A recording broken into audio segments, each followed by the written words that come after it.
Hey, friendo, Steve here. Al Larson. Welcome back to Going in Raw, the only pro wrestling podcast you need to be listening to. On today's episode, Andrade El Idolo has returned to AEW again.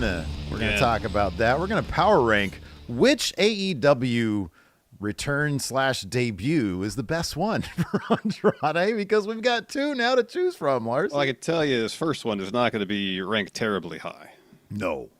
His re-debut was much better than his initial debut. We can actually look at all four, because he debuted in NXT, came to main roster, and then went to AEW, then came back to WWE, and then back to AEW. So we got four that we can rank. We'll do that in a little bit here. Also, we've got a bunch of little bits of news stories that the friendos out there want us to talk about. So we're going to do that.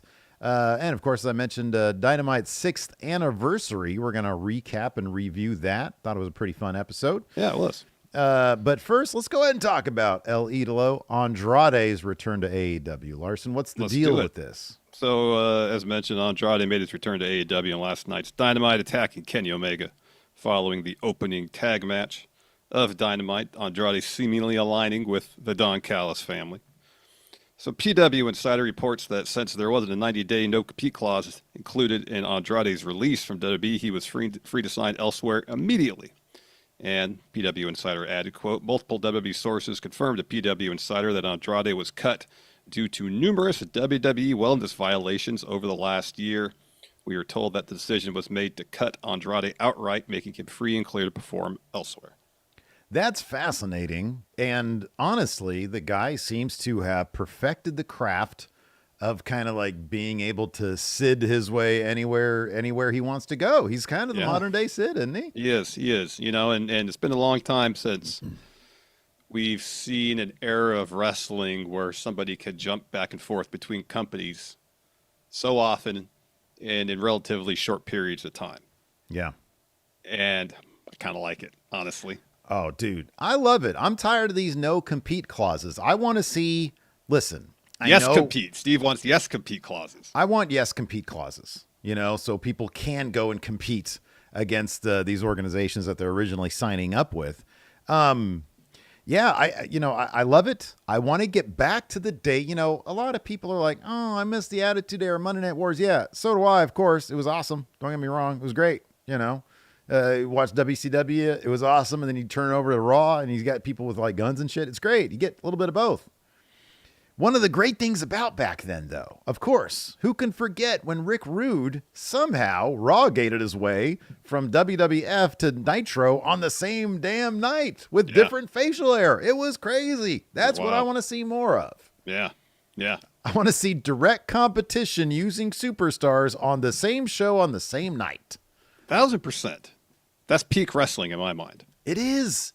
Like, oh my God, this guy was just on the other channel 10 minutes ago. That's crazy. Now he's on this show. Yeah. Which show is he really on? Well, I don't know. Find out next week. Yeah.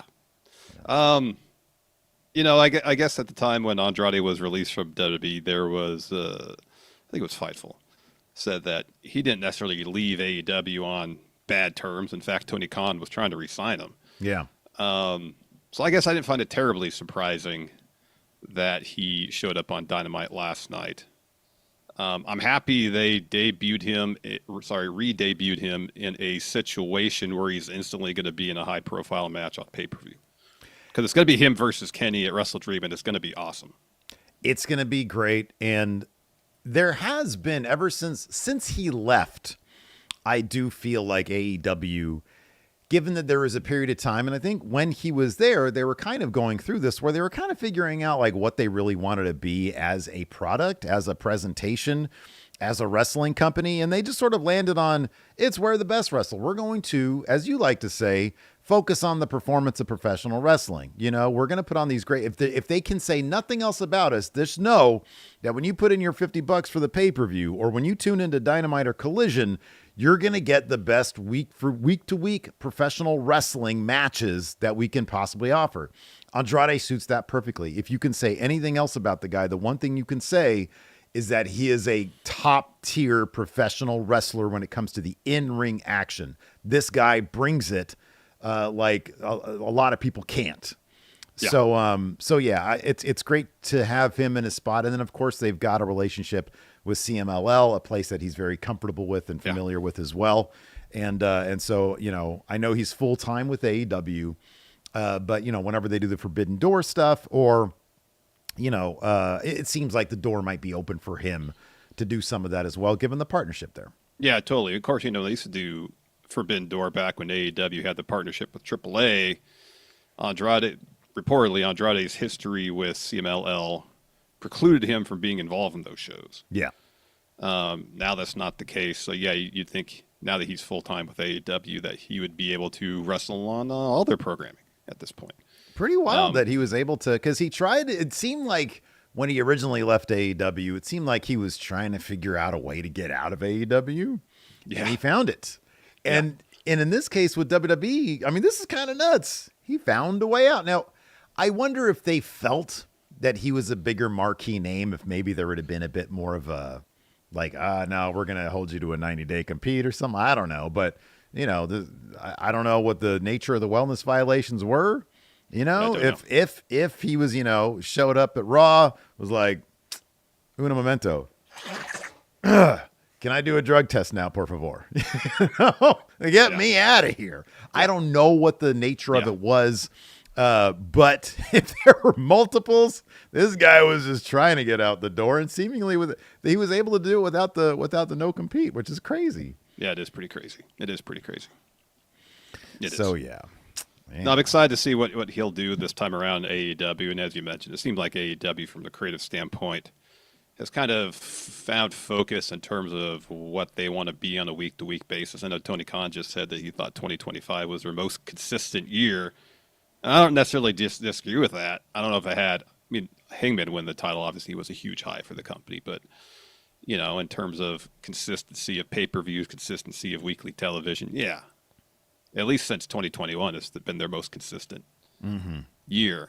That maybe now they'll have more distinct creative plans for Andrade. Callis family is obviously a huge focus of Dynamite every week, in Collision for that matter. That faction is huge. Oh, my God. I really just desperately, and I know you and I disagree on this, the name Don Callis family, you can't change it. It's just that's what it is.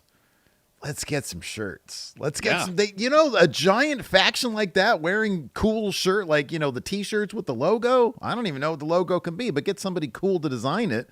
And, or a good designer anyways, just because you're cool doesn't mean you can design cool things, you know? Yeah.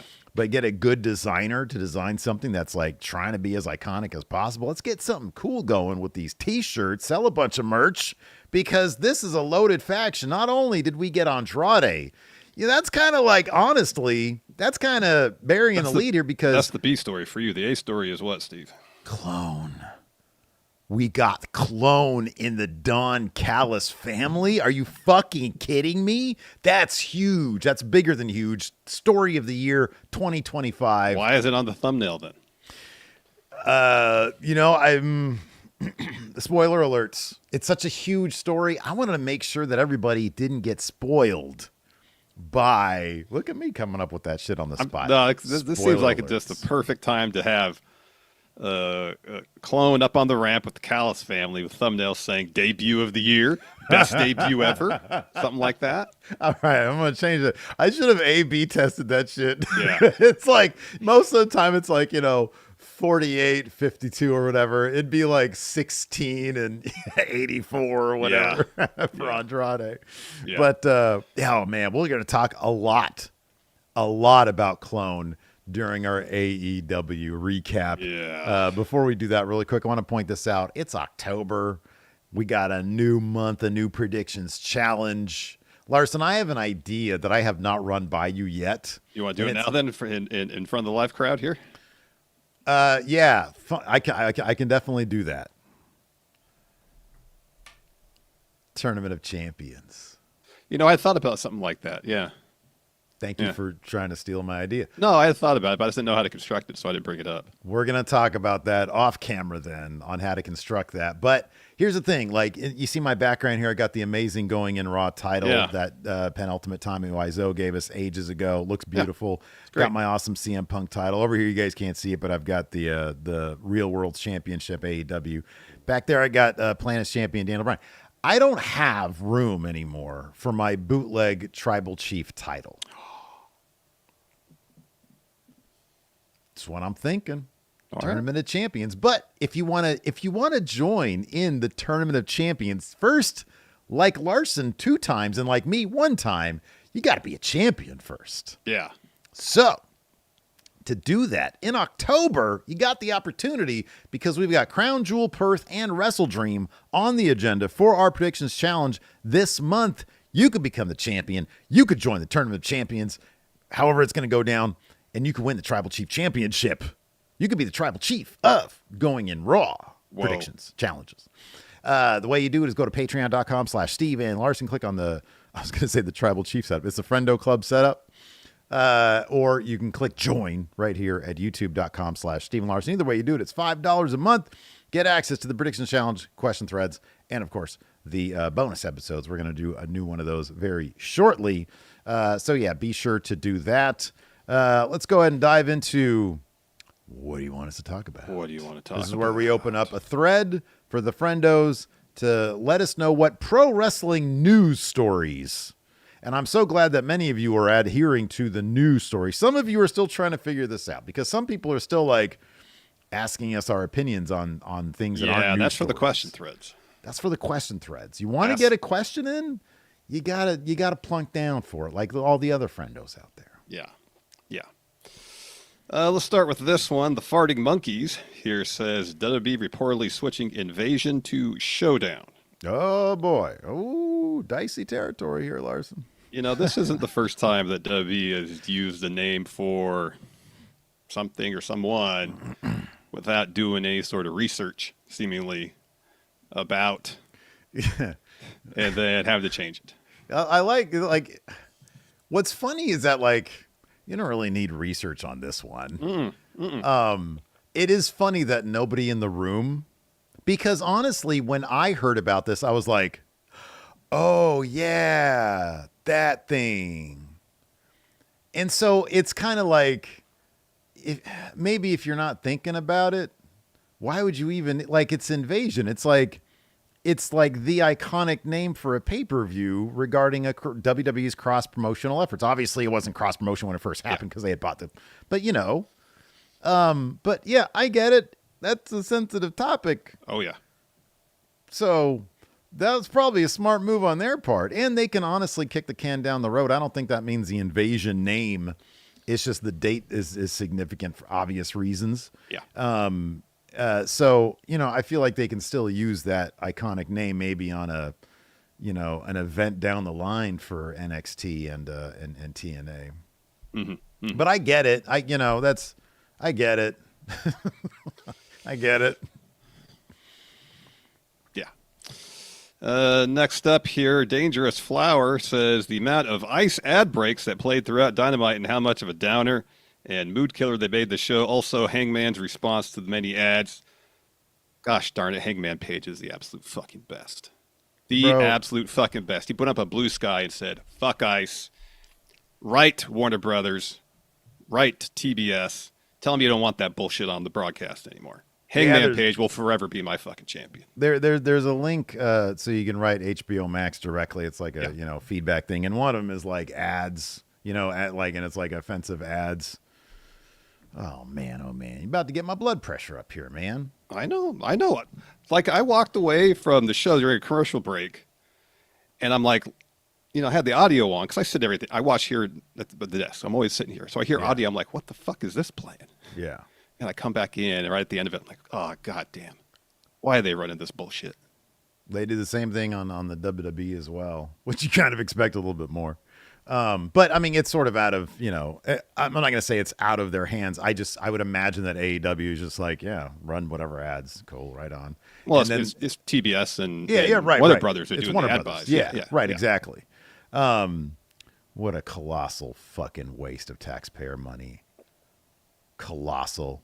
These fat, limp dick, masked fucks running around. I know you're not a social. I saw this fucking Marx Brothers type fucking Keystone Cops trying to chase this delivery guy who had dropped his phone, and these slow, fat fucks trying to get my blood pressure up today, Larson. Oh my God.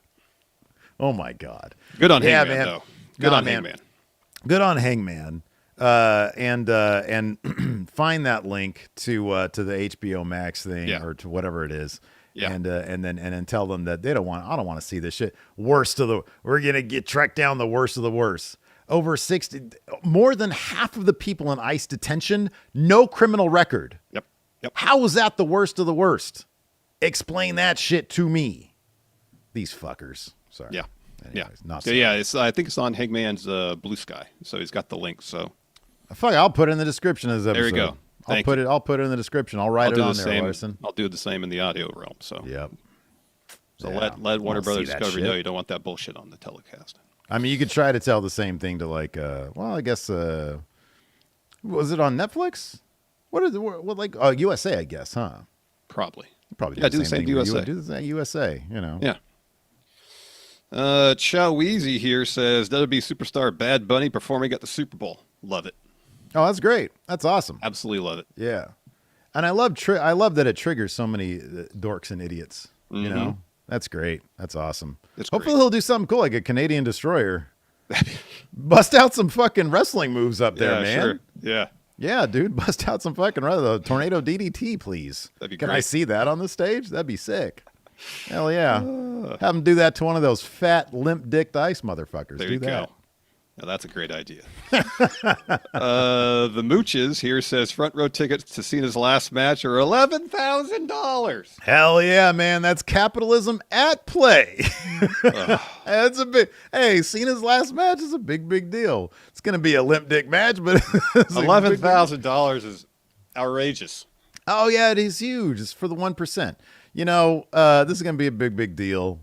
And look, man, if they can sell these out, then they'll sell them out. If they can't, then the price will go down. You know, I mean, I don't know. The thing is, man, if they can sell these things, it's front row. Hey, let me ask you something. Did you see that quote from, I think it was the Ticketmaster CEO or somebody saying that concert tickets, I think live event tickets outside of sports are in his opinion, way undervalued as in they're not charging enough for them?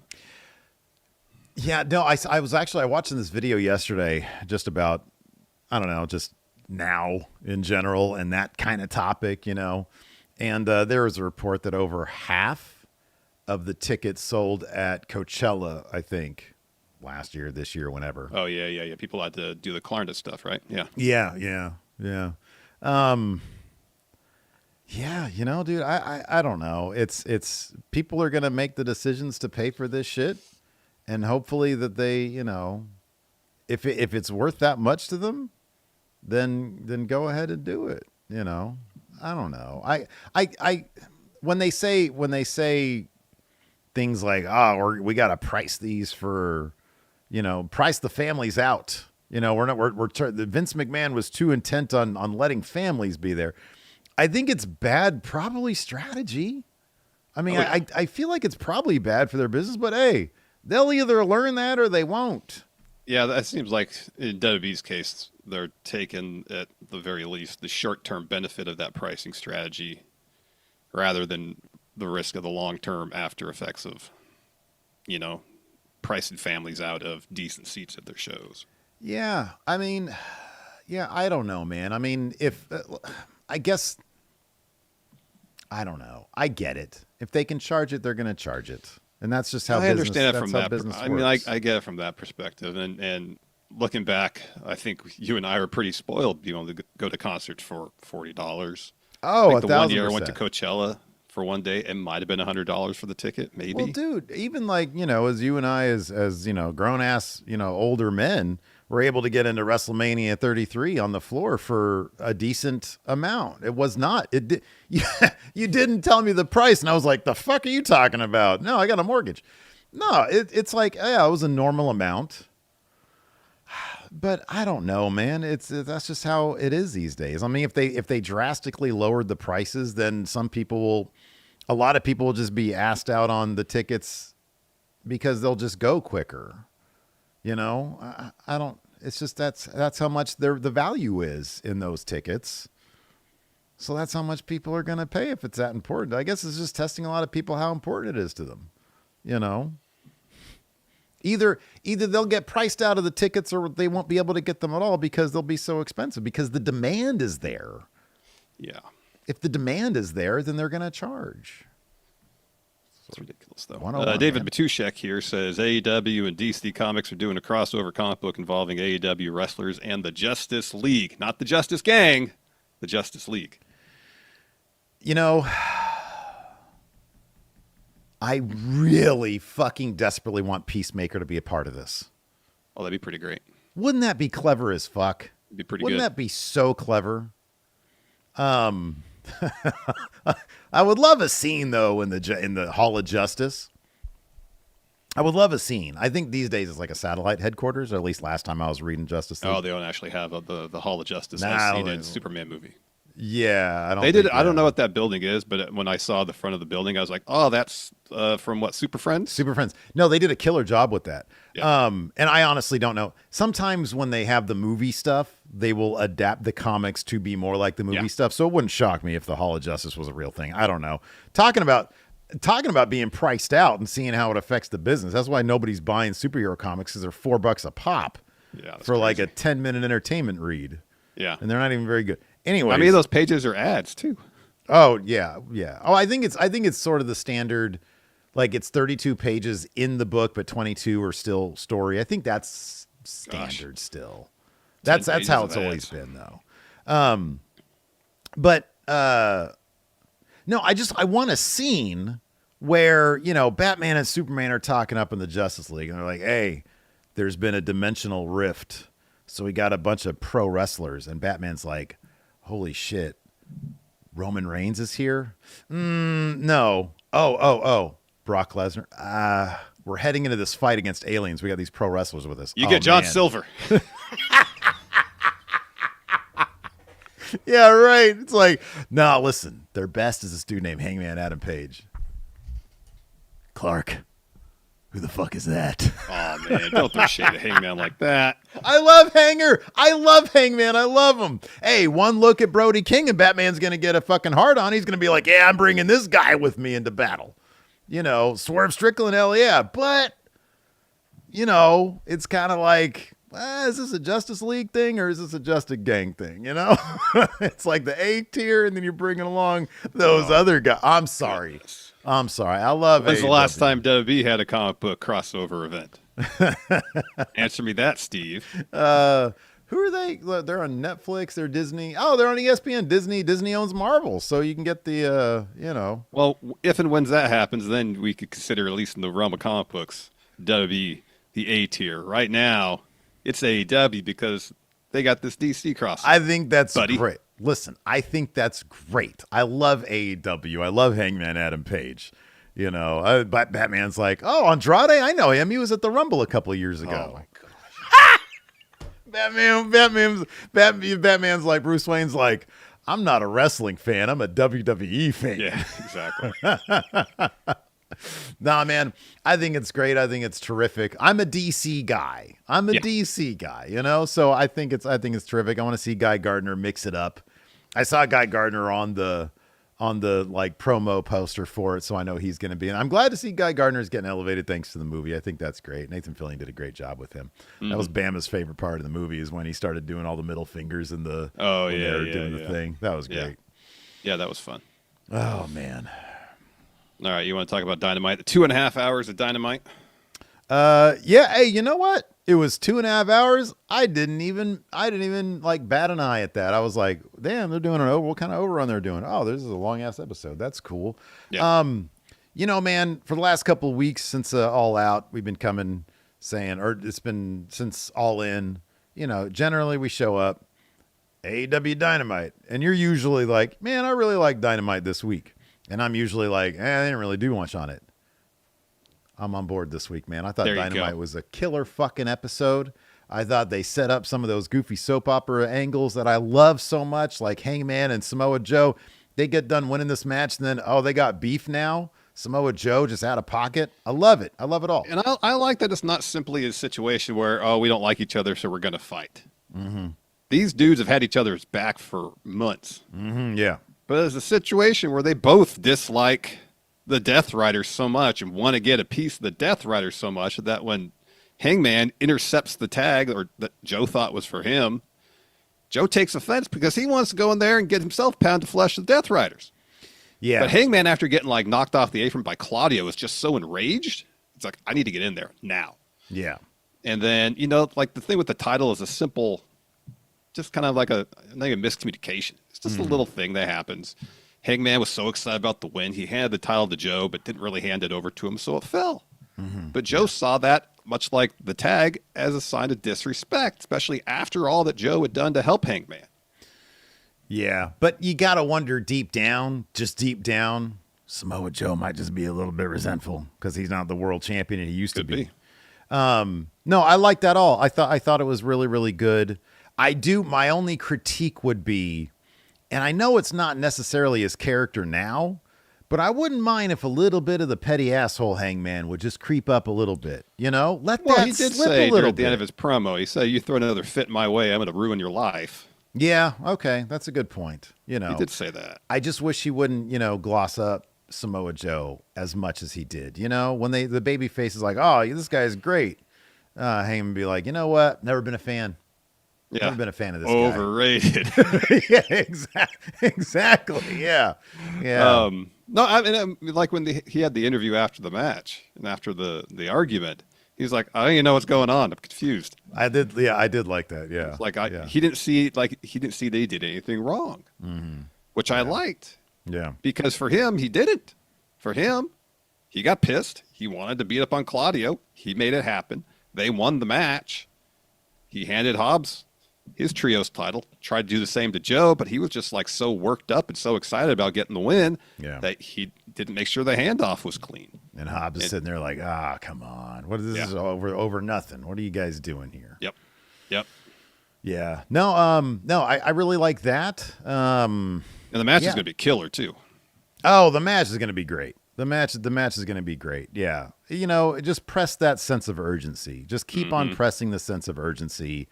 A bunch of, because it's sort of like, this was the equivalent to what we used to say about NXT UK. Somebody spilled a pint on somebody else, therefore you get into a title match.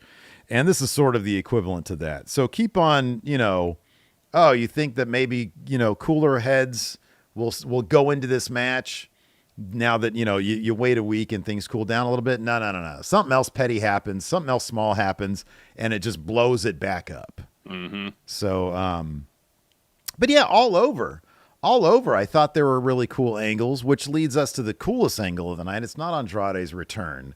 Of course, at the end of the TNT title match between Kyle Fletcher and Orange Cassidy, I was sitting there thinking how are they? The Orange Cassidy's a big deal. He just came back. He's getting a title shot now. I'm like, okay, maybe this is the 6th anniversary. They're going to do a title change here and Kyle Fletcher will advance up the ladder a little bit. You know how they do that sometimes. Sometimes, yeah.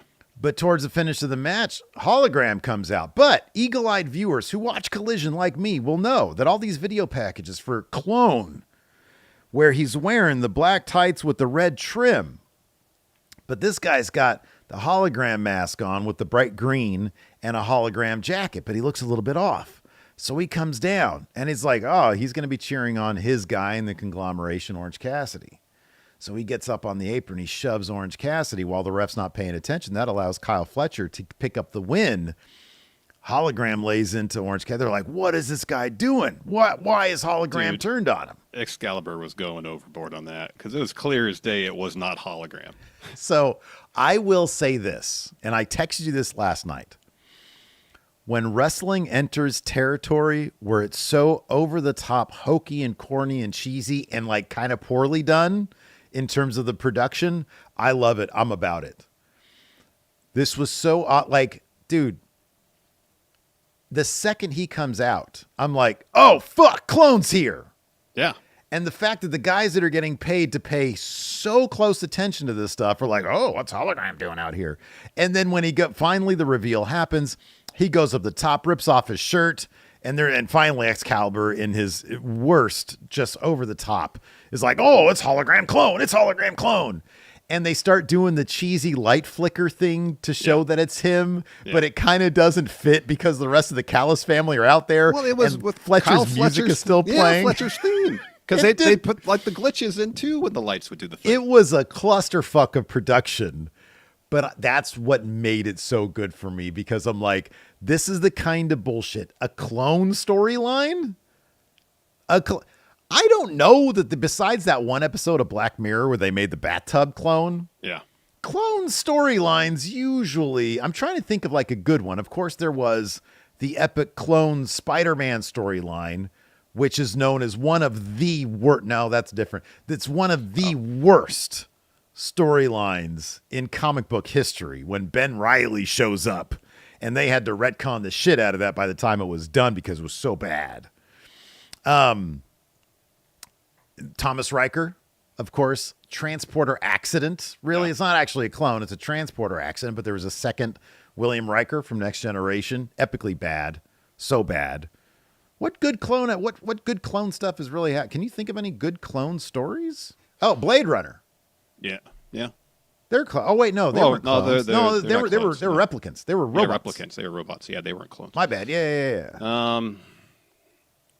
I mean, the Clone War Star Wars movies weren't good, but some of the animated stuff was good. I've heard good things about that. Yeah. I mean, of course. Didn't they just sort of clone one guy though? Yeah, they did. Jango Fett. Yeah. Multiplicity, of course, a classic about cloning. Oh, see, when you run it into a Michael Keaton movie, then yeah, you get some success there. That's a classic. Yeah. Hey, Steve. Yeah, that was good. But that's all I can think of, honestly, at this point. Yeah, I love this. I mean, dude, the Don Callis family is embarrassingly loaded. Yeah. They add Andrade and Clone on the same night.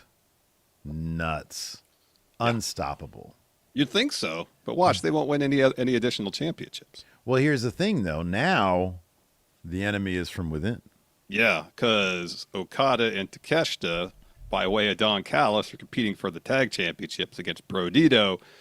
Takeshita ain't about it. He hears Callis say that, and he's like, hey, what? Me and him? And Okada goes, yeah, you and me. And the only reason Okada is in it is because Takeshita isn't in it. Yep. He's because at first they were both, yeah, no, we don't want to do this. But Okada's like, the only reason I'm saying yes is because you wish. Well, it's another opportunity for Okada to prove that he is superior. He is the alpha of right. the Callis family. Yeah. If he can procure the tag team championships for the Callis family. See that right there? The character dynamics within the faction. Exactly. That's the good stuff. That's the good stuff right there. Because now I'm going to watch this match and I'm going to be like, oh, dear. How are these guys going to fall apart? Because that's what's going to happen. It's going to fall apart. I like that way more than just, hey, let's throw a bunch of dudes or a bunch of women's together in a random-ass match. I like this a lot more.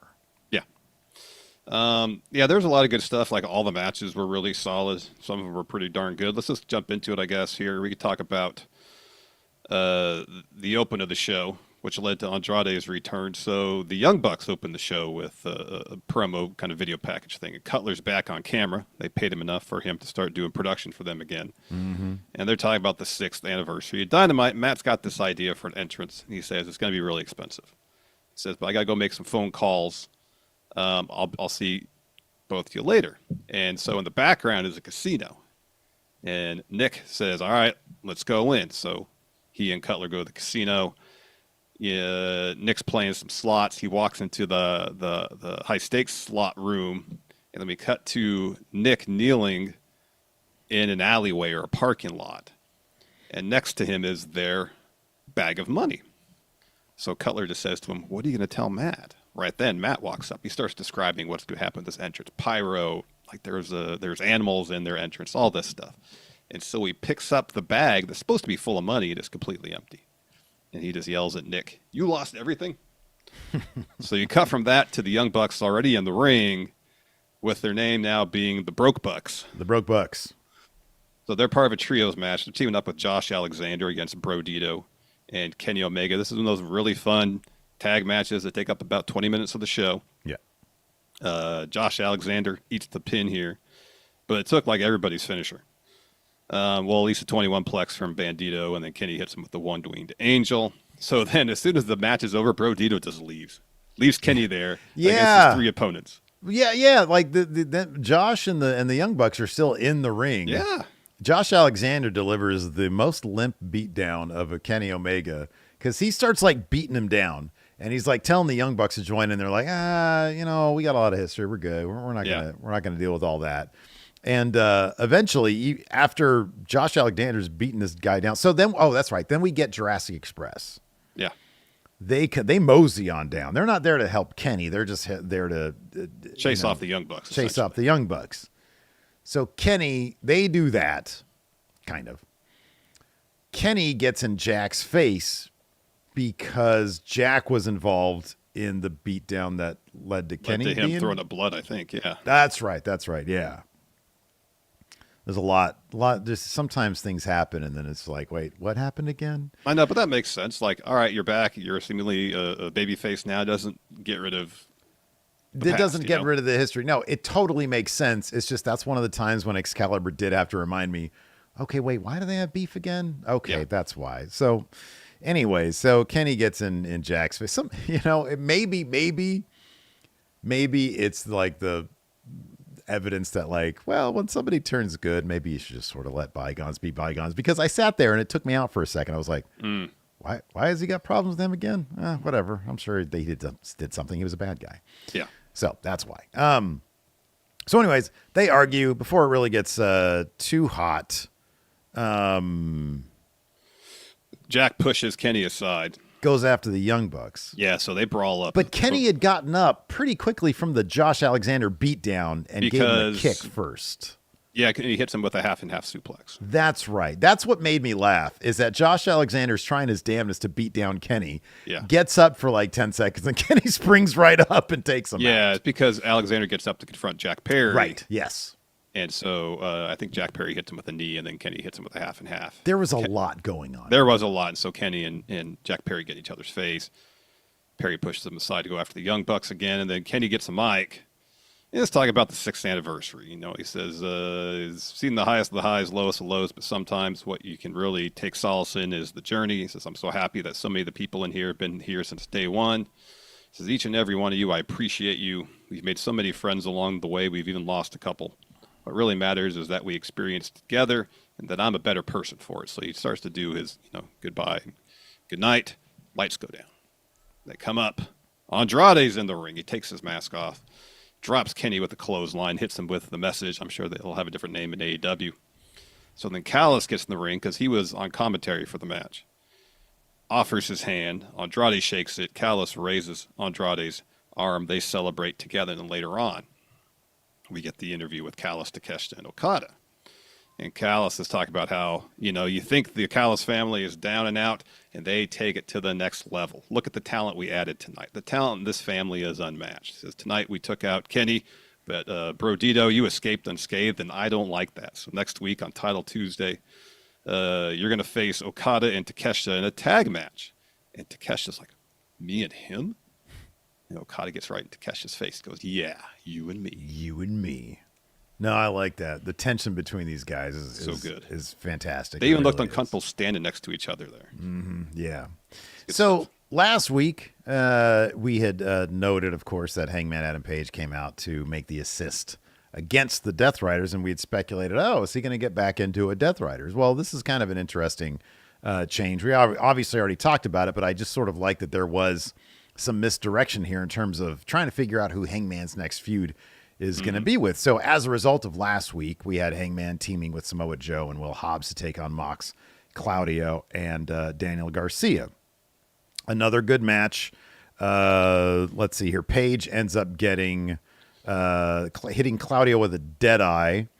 and then a buckshot to get the win for his team. Because I was wondering, after what happened last week and seeing this match, especially with the last two, Claudio and Hangman, if they're going to have Claudio, get the win here, so Claudio would be Hangman's opponent in the Wrestle Dream. That's what I was expecting to happen. Which here. could lead to some interesting dynamics between Claudio and Mox, which is something Exactly. that I really wanted to see. But they're not going in that direction because, as we already mentioned, during the celebration, Paige gives the Ops their titles and kind of drops Joe's, and you see Joe getting his in his face about like how he gave him the title and the whole tag situation from earlier in the match. So security comes to the ring to keep them apart, and they do a really good, decent pull apart brawl here. And Joe is really cursing at Hangman. Oh yeah, like big time. Like they miss a couple of fucks there. Yeah. He's like, you've never beaten me, and then smacks him in the face. Later on, Paige has an interview. He's like, I don't know that in the last 6 years I've been so confused by something. Joe was throwing a bitch fit because I handed him his title belt. Then he dropped it. He's yelling, swearing, sweating at me. He says, you never beat me. This is what that's about. The world title he once held. He says, part of the reason I'm holding this title now is because what you did it all in, and I won't forget it. So if you want a title match, I'll give you one. At Wrestle Dream, I'll give you a couple weeks to prepare. It'll be you and I for the world title. I respect you, but if you throw another fit like that, I will ruin your life. So later on, Joe's response. Hobbs is trying to calm him down. Renee's like, hey, let's talk about Paige's challenge here. He says, it's no surprise. Some will say this is just a misunderstanding, that we're allies, that you were just trying to help. But are we? Maybe this is the most misunderstood thing in the world. Maybe I've been so preoccupied with the Death Riders that I've forgotten who I am, and maybe I need to remind you of that too. I am Samoa Joe, a man you've never beaten. I am Samoa Joe, and on no day that you ever existed have you been greater than me. Hangman, damn right, you and me. This is all cowboy shit, but unfortunately, you're standing in front of Samoa Joe. Allow me to welcome you to a world of deep shit. Joe's so good. He is. He's the best. He really is. So Tony Storm made a return to Hollywood. Florida. I love that. I actually really appreciate that they have the qualifier on such a down note. My grandparents, they were very Florida people. They're ostensibly Del Boca Vista residents. Mm-hmm. So I've spent some time in Florida. Boy, it gets muggy and humid there, man. Oh, it does. It's too much. Bradenton has its own smell. Oh, gosh. So Tony has a match against Ty Mello. Ty gets a brief picture-in-picture promo during her entrance, says that what better way to celebrate one more year of Dynamite than challenging Tony Storm. Tony gets the win, though. Finish sees Ty looking for the Ty KO. Tony escape, hits the German suplex, hip attack, Storm Zero for the win. Then she grabs the mic and says, at All Out, when the bell rang, I did not hear victory. I did not hear defeat. I heard nothing. A silence so deep that it completely gobbled me up. And then I stared at her because in that moment she was everything that I wasn't, a glorious champion. When I left the ring, all the questions followed me into the dark. Without the title, who the bloody hell am I? Chris Statlander, I'm not finished with you. I need to know one-on-one. You name the time, you name the place, and I will be, she didn't say timeless. Instead, she drops the mic. And then the house lights all come down. Yep. That's going to be a good one. Probably going to happen at Wrestle Dream. Yep. A crisis of confidence. Could story be, yeah. for Tony Storm. Yeah. Didn't need to. It's funny because Danielson noted on commentary, he was like, she's not even wearing like ring gear. She looks like she's going to a Hollywood premiere because she's wearing like slacks. Mm-hmm. Didn't take her long, though, to beat Ty Mello. Mm-mm. So then before the main event, which was Darby and Statlander against Wheeler Yuta and Rhea Shafir in a really fun tornado tag match. More on that in a second. We got a Statlander interview. And Renee asked her about Tony's challenge. And Statlander says, I've been it's been 6 years of AEW, of our paths crossing, of seeing that twinkle in your eye. And she makes a joke. It could be a cataract. You should get that looked at. But we've never wrestled one-on-one, so let's do it at Wrestle Dream. And so she gets interrupted by Harley Cameron, who earlier in the night made a pitch to Mercedes about them being tag partners to win the first tag team championships, women tag team championships.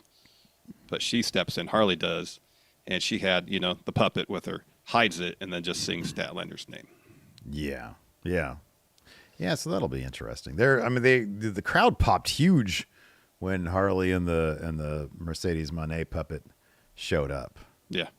That woman is so talented, man. She really is. Ventriloquism is one of those things that really pops me.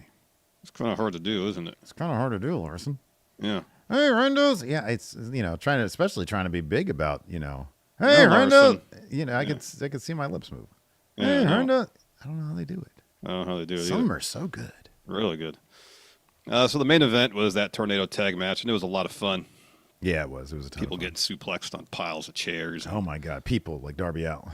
I mean, Wheeler did too, but the Darby spot when he went to the outside and just hit chair. Oh my God. Yeah, that was every match. He takes some spot. You're like, geez, man. It's nuts. It's absolutely nuts. So the latter half of the match, Statlander suplexes Marina off the barricade through the timekeeper table. Then Darby crotches Yuta over the top rope. That's the superplex on the pile of chairs, but Yuta kicks out of that. Darby shoves Yuta's arm into the ring post and starts like twisting it around, but Yuta responds with a draping neck breaker onto the apron. Then Yuta gets a bag of thumbtacks from under the ring and dumps it on the mat. Statlander gets back in the ring. Yuta hits her with Olympic slams looking for a suplex, but instead Statlander suplexes Yuta on the pile of chairs.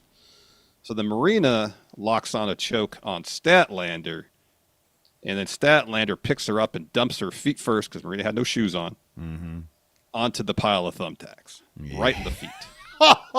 Man, she had like 10, 15, 20 tacks in her feet.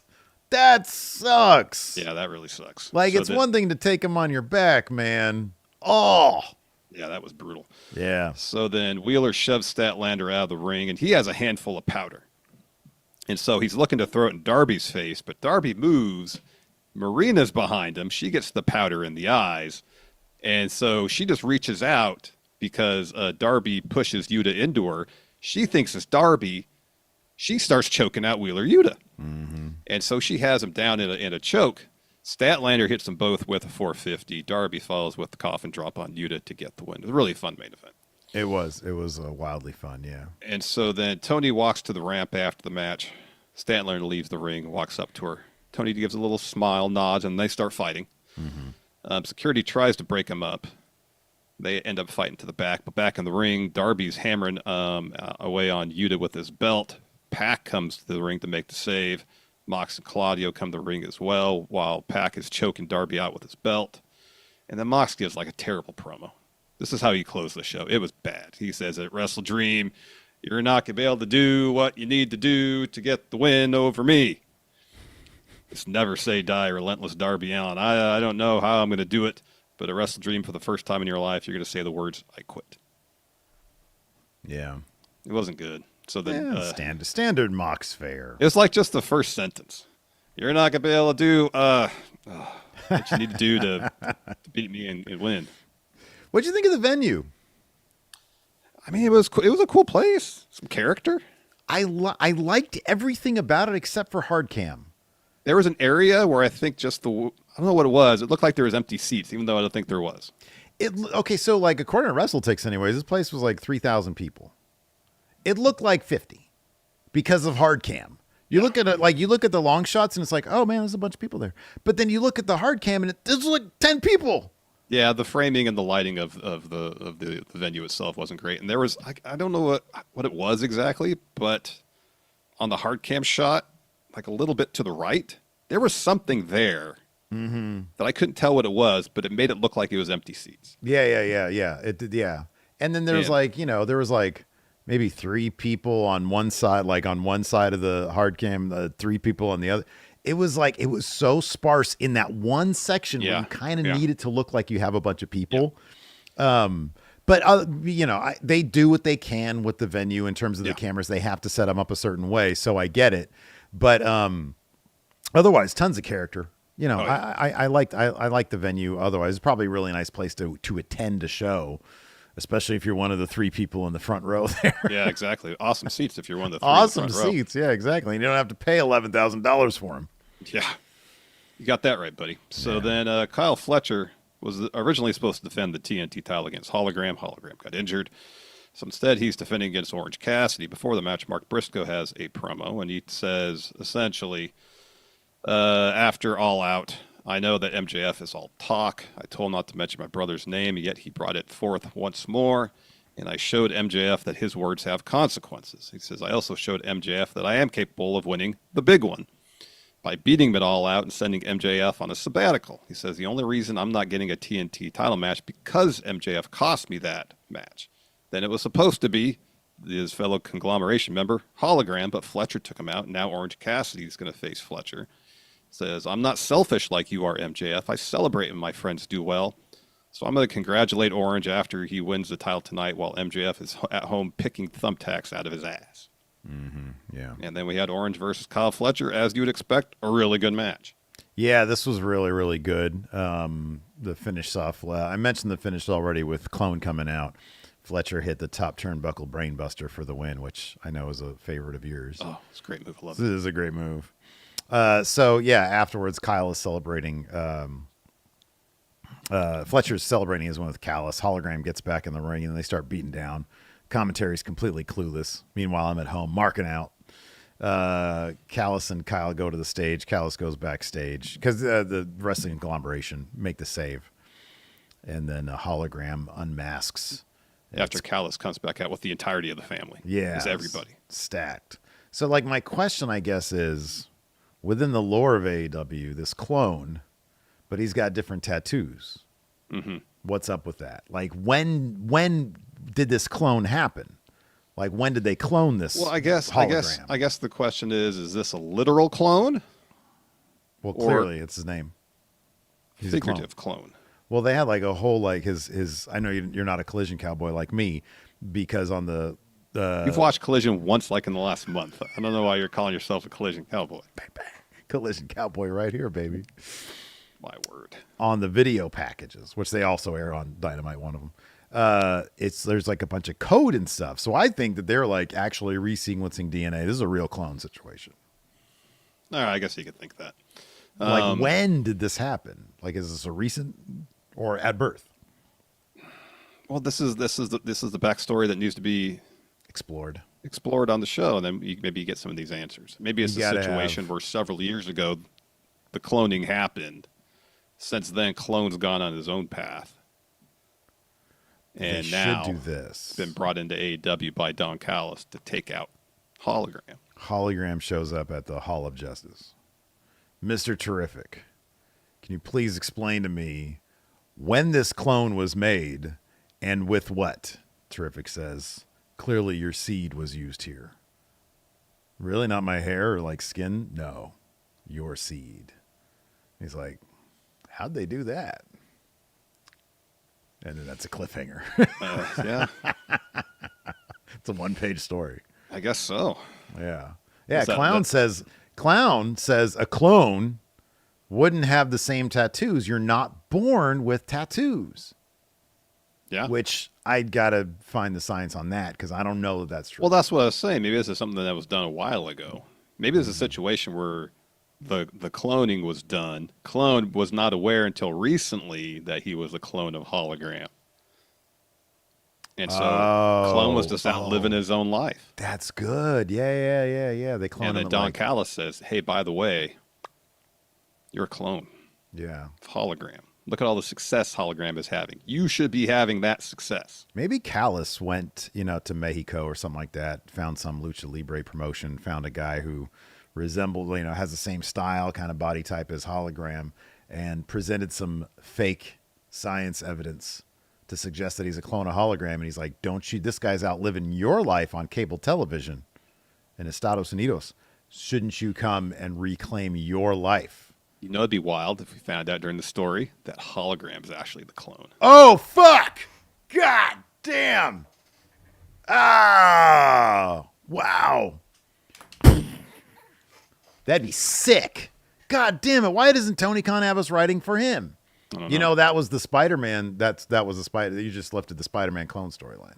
Was that in the comic books? Yeah. When the Yeah, see, I clone didn't know shows that. up, and it turns out he's the real Spider-Man, and this Peter Parker jabroni's been running around. He's the clone. But then everybody hated the fucking story so much that they had to go back on that. Oh, they had to retcon it, huh? Yeah. Wow. They're like, no, Peter, you really were the real guy the whole time. Oh, wow. Yeah. Awful. So we had that Mercedes interview I mentioned earlier. She's talking to Renee.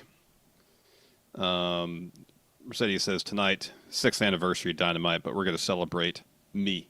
He says next week on Title Tuesday, I'm going to put my TBS title on the line and not against anybody. I'm going to face somebody local because it's in Daly's Place in Jacksonville. Says somebody from Florida. I've never wrestled in Daly's Place, so I want to make history again. So that's when Renee asked her about the women tag titles. And Mercedes says, listen, I know tag team wrestling. So I just want to know who's going to be my partner. And that's when Harley with the puppet steps in. And Harley's trying to make the pitch. She says, you and I have excellent chemistry. And Mercedes is like, every time we've teamed up, you've lost for our team. So no. Is it? How many titles is Mercedes away from passing 2. Ultimo? 2. It's at 9 right now. She needs 11. Yeah. All right. What if she wins? How about this? What if she wins the tag titles by herself? Well, I was thinking, what if she wins them with Harley? And then turns on Harley? No, but like Oh. you can still recreate the picture with both those titles and Harley. You know, because you could do it comically, you know, with Harley in the background or whatever. Yeah. That could be fun. I don't know. I don't know how much of a stick up people's ass there is over like the picture that she's going to inevitably take. Aping the Ultimo Dragon one, if it's like more tongue in cheek or they actually give a shit. You know what I mean? Yeah. They probably actually give a shit. Wrestling fans are weird like that. Yeah. So then we had a video package with Jet Speed and Willow. They're talking about taking on and eventually beating FTR and Stokely. Kevin Knight challenges a member of FTR to a match on Collision. And Willow says, Jet Speed had my back last week, so I'm going to have theirs. So then we cut to Stokely and FTR. And Stokely says, there's no one I dislike more than Willow. And Kevin Knight, you can have your match against a member of FTR in Collision, but you won't know who until the match starts. Isn't it just going to be... Well, if Kevin Knight gets the win, it's going to be Dax. Dax always loses his singles match. He does, yeah. But they're always really good matches. They are. Yeah. And then the other match we had on the show was The Swirl. Of course, that's Blake Christian and Lee Johnson taking on Gates of Agony. Yeah. Another... I don't know why they keep on having Blake Christian lose matches.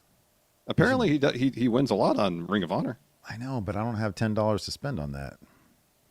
So I can't watch those matches. Okay. I do often watch the edit of him to that, I think it's Jack Harlow song. Yeah. I watch that a lot. Yeah. They should really that license satisfies your need to watch Blake Christian do well. Yeah, it's really good. They should really license that song now that he's a prominent fixture on cable television. Yeah. That'd be sick. I don't care how much you have to spend. He's a billionaire. You know, spend the money. Yeah, spend the money, I guess. Of course, Gates of Agony get the win here. They pin Lee Johnson after hitting their Wait, hold on. finish. Breaking. What? The Scott says Tony tried to license that song and got denied. What the fuck? Jack Harlow. More like Jack off Harlow. That's fucked up. So anyways, Ricochet, who was on commentary, he leaves.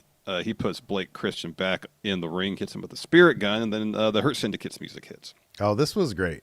This was good. MVP comes out, and there's the elephant in the room, Larson. He addresses it. He dropped a turd, and he addressed it. He says, he starts talking about area codes. He's like, Ricochet, you're in my neighborhood. A couple weeks ago at All Out, got to admit, I embarrassed myself. Dropped a turd. Said, I owe everyone an apology, but more than that, I owe an apology to my business partners. And you see Lashley, who was an amazing suit, by the way. Oh, it was like mustard, yellow. Oh, my God, suit. yeah. Oh, it was so nice. Nobody can pull this off except for the Almighty. I think, double-breasted blazer. Great. Yeah. Oh, look great. He's like, and then Shelton's like, yeah, this guy fucking dropped a turd for us. And he's like, I owe an apology to my business partners because I allowed Ricochet to beat me. You didn't beat Lashley and Shelton. And they're sitting there like, yeah, I know. You beat MVP. I've had to come to terms with the fact that I've lost a step. But one thing I know I can do better than you three is fight.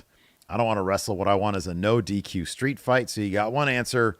We'll see. Will you see us in Jacksonville in a street fight? And Ricochet says, you got it. Great throw from MVP to throw that mic to Ricochet and have it land right in Ricochet's hands. Yeah, it was good. It was a perfect throw. It was, yeah. Also on Dynamite, we get this video package because Eddie Kingston's facing Dralistico on Collision. I learned via this video package that Sammy Guevara is in LFI now. CS Collision Cowboys, we knew this. You didn't knew know this that. already. Don't I lie. didn't know. I did not. No, know because you watched Collision 4 weeks ago.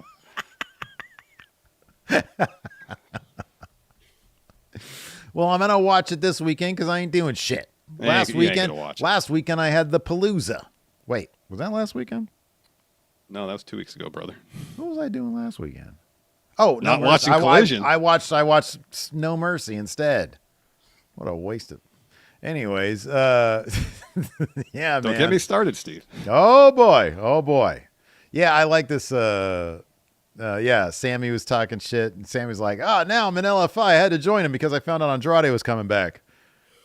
That guy's gonna punk me out again. And then Eddie was like, apparently Sammy's in LFI now. Who'd have thought? I don't watch Collision. And then he's like, you tell your friend, what's his name? Dralistico? I'm gonna fuck him up, pal.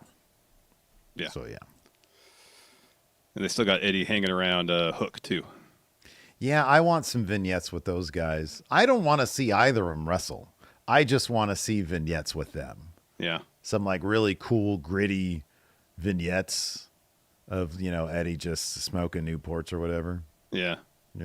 Try like, hey, Hook, you ever smoke? You smoke cigarettes? Try this. Hook's like, nah, I'm good. Nah, come on, try it, real men. All right. And That's then the Taz dynamic is you like, want. what's going on, Eddie? You got my kid smoking cigarettes now? Hey. It's just a whole New York thing. It's just the New York thing. Yeah. Yeah. You want to answer some questions? Yeah. Let's go down to the bodega.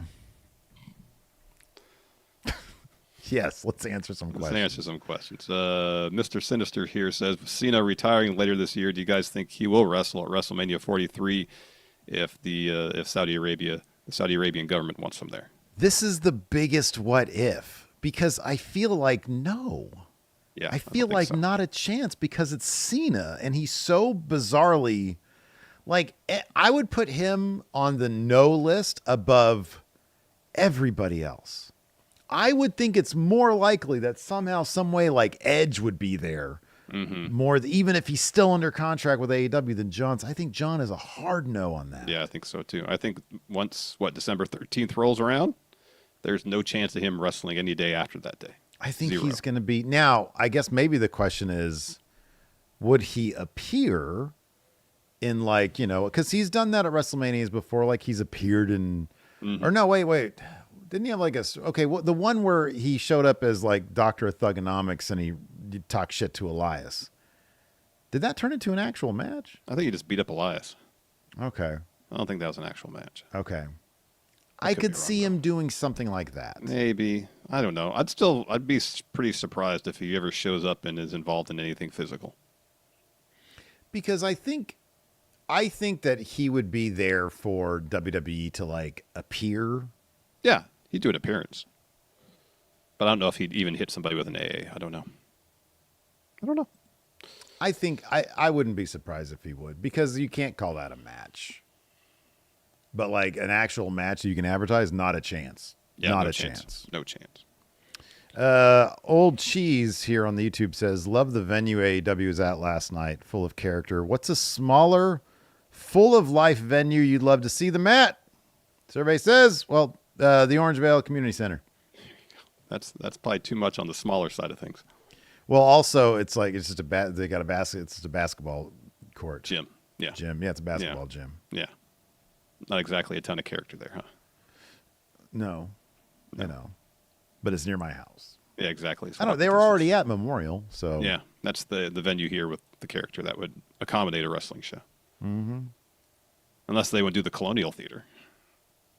Oh, there you go. That's much smaller, though. Good Lord, the hard cam on that would just be like some curtains. Yeah. Yeah. Yeah. I'm trying to think where else. I don't know if they could do that place in Lowell, Massachusetts that NXT runs all the time, because that seems to be NXT's place. I think, isn't that the Lowell Memorial Auditorium? Something like that. I think it's that. Denios. All right. You're just thinking places in the area. Okay. Yeah. Mather. Sure. You and I saw an indie show there. Abdullah the Butcher yeah. was there, wasn't he? Wasn't Abdullah there? Yeah, yeah. That's crazy. We saw Abdullah the Butcher live. If I only fucking knew the historical significance of being able to see Abdullah the Butcher live. When you think about it, isn't that kind of crazy? Yeah, yeah. That was nuts. He wrestled. I don't know if it was Rikishi, but he wrestled the Sultan. Oh, snap. Which that was probably 98, 7? 98. 97. You think it was 97? Maybe That was 97. the Gigolo was there, wasn't he? Yeah. And was that the one Kazarian was at? I don't remember Kazarian on that show, but I could be wrong. You and I saw a Kazarian match.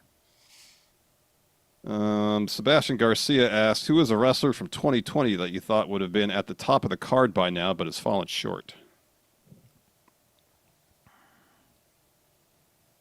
A wrestler from 2020 that I thought would have been at the top of the card. Mm-hmm. If we go back I mean, 2020, I don't know, because all I think of is, but like Keith Lee. Yeah. You know, Keith Lee, dude, honestly, like, God, that NXT class. Yeah. Keith Lee, I mean, Velveteen Dream. I thought that guy was going to be huge, yeah. Adam Cole kind of made, I think, like, it wasn't like, we kind of think Adam Cole might have, he was in line for a world title in AEW. Oh, yeah. Yeah. You know, with the MJF. He would have beat MJF, yeah. Mm-hmm, yeah. Had he not got hurt, yeah. The injuries got him. Yeah. Yeah, Keith Lee. That one really surprised me. Go ahead. Oh, this is a good. Blind Cinephile says, going to Universal Hollywood Horror Nights this weekend. Which wrestler or stable, obviously minus the Wyatts, would have an awesome haunted house? The Don Callis family. It's early Ascension.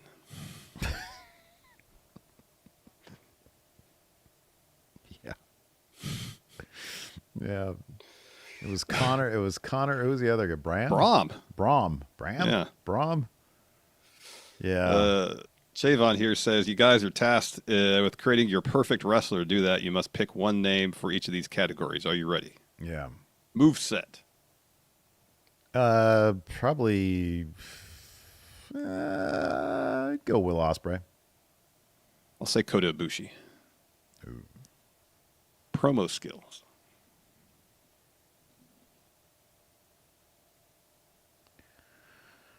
I'm trying to think of somebody that isn't like Joe or CM Punk. You know what I mean? Yeah. Joel Gertner. Gosh. Wow. I'm trying to just think outside the box. All right. Jay White. Oh, there you go. Okay. Attire. In-ring attire or entrance attire? Can we break Both. these up? Both. Okay. Clown here has it right. I don't even know. He's probably talking about promo. But give me Raven. Oh yeah. But 'Cause attire that's just- too. You like. Well, yeah, I'm not talking about promo. I'm talking about attire. Yeah. Yeah.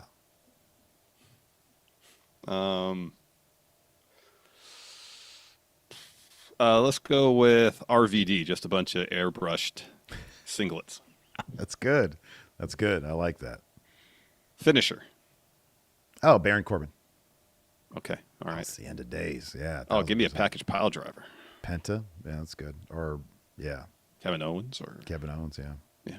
That's good. And then theme song. Stephen Flo. All right, that's good. People are like, why is that even Flo? No, it's just Stephen Flo. Stephen Flo. This isn't Stephen Flo. Theme song. It wouldn't make any sense to give me Shawn Michaels' theme. That would make zero sense whatsoever. No, you know what, how about this for a theme song? The intro music for WCW versus NWO Revenge. How about the Country Raw theme? That's awful. Terrible. Let's see here. Oh, this is a great question. I got two killer questions right here. All right. Damon Cruz says, get this. You guys have the chance to make the greatest mall. What 5 stores and restaurants are you guys picking? He says draft style can't have the same store for mall of Steve or Larson's Plaza. All right. Damn, so we got competing malls on opposite sides of town. All right, What are you all right. going to book to bring people in? Gosh, what's the first pick is so important. Because I have to kind of divorce myself from what the places I'd want to shop at to a degree. I say we go full on with what we want and what see we what want? would pull more people. Yeah. Okay. Are you so if like should the first pick be an anchor store? I feel like it. All right, who picks first? I have a dime here. I got a right. dime. All right. Flip the dime. All right. Call it. Heads. Heads, you pick first. Oh, geez. If I want this responsibility. I know what my Like, I anchor don't want a store is. department store like your Macy's or your J.C. Penney's because they're all going out of business. We don't want that. Okay, but here's the thing, man. Can we If please it's a mall, we got to have Can one of we those. exist in the 80s, please? Oh, all right. Sure. Early 90s? I mean, it was the 80s. They had everything. It's got to be Sears. Damn it! I wanted Sears. Gotta Damn be you! Sears. You could buy a lawnmower there. You could buy a suit. They had I everything. know. Sears was amazing. It was my first real job, too. Mm-hmm. Damn it, you got Sears. Ugh. You can get your tires replaced. Yeah, you can get everything at You can Sears. go buy furniture. Yeah. Yeah, man. Damn. All right. How many? 5? Yeah, 5. All right. I got Sears. All right. I'm going to go in a different direction, I guess, than anchor store, whatever. My big anchor is going to be the Dollar Theater. All right. Okay. That's good. Movie's That's good. been out for 2 months. Come to Steve's Mall. Dimly lit screen. Yeah. All that. Not the cleanest place in the world, but goddamn, it's a bargain. It's a bargain. All right. So if we're talking peak mall era, there really is only one eatery that comes to mind, Oh, shit. and it's Sbarro. God damn it, you're just stealing all the good stuff, you bastard. This should have been a snake trap. I wanted Sbarro's, Nope. man. I get Sbarro. All right, good job. Fine. I'll push on food because you just took the only fucking restaurant I want. Man, Steve might be shopping at the Mall of Larson. I am going. Okay, then fine. I'm gonna go with this shit, man. Of course, it's the place I go now over at Galleria in Roseville. I'm going with the Pretzel Maker Mrs. Fields combo place, man. All That's right, where all I'm right. going. And that's fine. It's no Sbarro, but that's pretty. You're right. It is no Sbarro's. What am I supposed to do? All right. Third for me, this was the place in the 80s and 90s that when we went to the mall, this is the place I always wanted to go to. Oh, I think I know where you're gonna go. And it's Foot Locker. Oh, okay. All right. Is Yeah. going to Foot Locker at the mall is what introduced me to sneakers. Okay, So, that's good. I'm gonna go with That's Foot good. Locker. That's good. There's enough of those. There's like, you can have a shoe palace. There's a number of places, Yeah, so yeah, I don't yeah. feel too left out on that one. I'll push on that as well. I will go with in this place I would always go to first when I would go to the mall back in the 90s. Suncoast Movies. all right, that's a good pick. Because it was a movie shop. They'd have everything you'd want in there. I don't want the Sam Goody where you get the movies and the music. I just want the movies. Yeah. Man, there's a couple of the good picks. I Because think there's I know the what Sam I'm gonna Goody, go with there's the next. Warehouse. Yeah. You know what? Back in the 90s, I liked to read a lot. Oh, okay. So I'm going to go with the Walden books. That's fucking great, man. That's great. This might be kind of too obvious a pick, and it might be modern because it's still around. But man, oh man, give me a good old Hot Topic All right. because that's where I'll do my clothes shopping there. So I used to go to the mall of the 80s, especially like mid 80s. This is the first place I'd want to go to get my Star Wars action figures. Oh yeah, okay. KB. Got to be at KB Toys. KB Toys. That's good. That's good. I think, you know what, man? I'll be honest with you. I'm man enough, Larson, to know that the place to be is Larson's Plaza. Larson Mall. Oh, man. That was a good. Thank you for the question, Damon. That was Cruz. a great question. Great. I got this one here. Michael Scalmanini says, "Can you guys act out how Andrade and Tony Khan's conversation went when he got hired back?" Okay. Tony Khan called up Andrade. Says, Andrade, aren't you a free agent right now? Andrade says, "How you know?" Thank you. And Tony Khan would say, I read it on the sheets. Would you be interested in coming back to AEW? Sí. ¿Cuántos Right. dinero? And then whatever the monetary figure was Mas. All right. Mas, por favor. All right. Mas. All right. Sí. That's So it. we settled on a deal. One more thing. Andrade, quiero pay-per-view. Solamente, singles, solamente. Yeah. Yeah. Todos los pay-per-views. How about Kenny Omega at Wrestle Dream? Perfecto.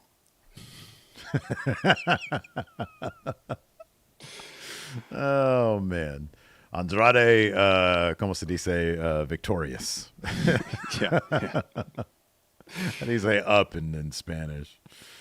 Anyways, that's all the questions I have here. Oh, I got plenty over here. Diehard Homer says, thank you for providing entertaining content. I had to put down my dog of 11 years last week. You have helped me keep my mind off it this week to lighten the mood. What wrestler is the peanut butter and jelly of today's wrestling scene? First off, sorry to hear.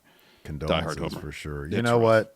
Diehard Homer, the fact that you wrote that in your question in advance, the fact that your dog was around for 11 years, means you did the one thing that you're supposed to do with your dog, give them the best life possible. Mm-hmm. And I have no doubt that your dog went out peacefully and knowing that they were loved. Mm-hmm. The peanut butter and jelly. So I guess reliable, satisfying, but not like it's not going to break your bank and it's not going to, It's not necessarily the most glamorous thing No, you can not have at for all. a meal. No. I'm gonna say Brody King. Very satisfying watching him wrestle. You know? Yeah. I'm going to say at this point in his career, it's AJ Styles. Oh, okay. That's good. Maybe it's Sheamus for me. See, that's a good pick, too. I think Sheamus maybe. Yeah. And then Rusev is Fritos. Yeah. Because I always like to have Fritos with my peanut You gotta butter have and jelly. Fritos. Yeah, you got to have Fritos. This is a question for you, Steve. Uh-oh. Stardog Weekend says, Steve, how do you respond to the allegations you suffer from Tiffany derangement syndrome? Brother, I'm telling you. Look, man, I think that she's really good in the ring. But I just can't. It's just too much. The promos I just can't do. They're just too kind of whiny-ish, and it all is like that 2.0 thing where it just comes like it's from a bad acting class, and it's all that same one note. Mm-hmm. So she just doesn't like. I know she has a lot of fans out there. I know a lot of people are like all about Tiffy time. For me, she just doesn't get it done. Yeah. Nate Cruz asks, other than Legos or thumbtacks, what would be the worst thing to be dropped barefooted on? Let's include in this exempted list not just Legos and thumbtacks, broken glass. Yeah, right. All the typical stuff that's used in wrestling matches. What's something that someone wouldn't expect that would really suck to get dropped on when you have no shoes? Man, I'm actually trying to think of. Okay, I'm going to go in a different route other than, oh my God, this hurts. I'm going to say maple syrup because it's so stickety that if you don't immediately go off and go and take a shower or something, you're just like, oh, I don't want to walk right now. I got it's like slippery first and then it's just really sticky. What do you got? I got it. So you're wrestling with no shoes on. You're out there wrestling. Your heart rate's up. You're probably sweating a little bit. Your feet are probably a little sweaty, right? Yeah, okay. What's the worst thing you can have on wet feet? Fucking sand. Yeah, you get dropped on sand. You got sand trapped in every little crevice on your foot. Yeah, the old dichotomy of oh, we're about to leave. Okay, great. I've been dicking around on the water. I come up to the dry sand. I got a bunch of sand stuck to me. Let me go down and try to like wet them a little bit to get the sand off. But then you go back up and your feet are wet still. Exactly. So you got more sand. Exactly. So let me get my flip-flops, bring them down there. But then they get now all your weird. flip-flops are all wet. Now they get weird. Yeah. Yeah, that's not a bad one. That's not a bad one. It's not a bad one. Let's see. We'll end on this one. Timor here says, which AEW pay-per-view do you think best fulfilled Triple H's 3 criteria for a great show? Spectacle, surprise, and fun. That's an easy one. All in this year. All in. Yeah, all in. Yeah. I would say that's AEW's best show of the year. Might be the best pay-per-view of the year. Might be the best pay-per-view of the year. Might be. Killer Whale Toys became a member for 25 months, says, keep up the good work, friendos. Thank you very much. We'll be back tomorrow evening for our SmackDown review. Thanks, everybody, for tuning in. We appreciate it. Until next time, we'll see you guys around. And thank you, everybody, for the Twitch subs. Thank you so much. Waterboy Wins, suggest me a sandwich. Thank you so much. And, yeah, we'll see y'all tomorrow night. Goodbye.